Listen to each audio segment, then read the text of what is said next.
À 32 ans, Isia Higelin a déjà vécu de nombreuses vies. Chanteuse depuis son adolescence comme son père et son frère notamment, la jeune femme a testé le cinéma, le théâtre et s'amuse à passer de l'un à l'autre avec beaucoup de talent. Mais depuis 2018 et le décès plutôt brutal de son célèbre papa, Jacques Higelin, les choses ne sont plus si faciles, la jeune femme vit une période sombre, dont elle a du mal à sortir.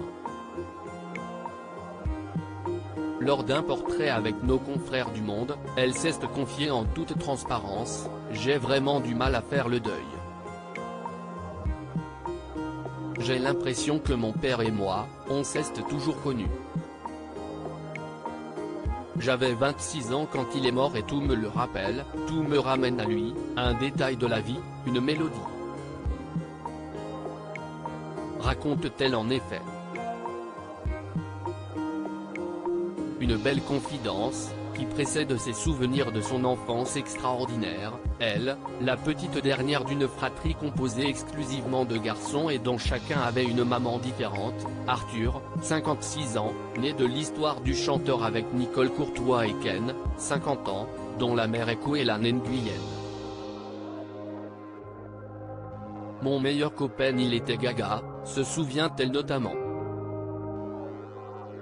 Il ne travaillait pas trop, je l'ai eu pour moi seul. On passait beaucoup de temps à la Villette, à la Cité des Sciences, à la Géaude, à Paris. C'était mon meilleur copain, papa, on s'est beaucoup aimé. Il m'a mis très tôt une guitare entre les mains, puis ça a été le piano, on improvisait, on chantait. Quand il partait en tournée, il m'emmenait dans le bus avec lui. C'est lui qui m'a donné envie de faire de la scène, raconte-t-elle encore, particulièrement sans filtre sur les souvenirs de celui qui a longtemps été son héros. Un véritable artiste respecté pour ses 50 ans de carrière et ses engagements sans faille sur des sujets de société.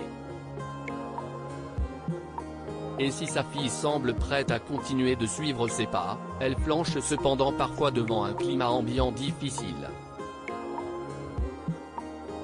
Il est difficile de garder la foi en ce moment. On traverse une période terrible avec la crise économique, les violences policières, les injustices, confie-t-elle, tendues, avant de rajouter, les gens sont à vif. Dans ma génération, on n'a plus peur de dire que ça ne va pas du tout. C'est dur pour les trentenaires. Et on l'a bien compris, Isia, maman d'un petit garçon, n'a pas prévu de se taire tout de suite.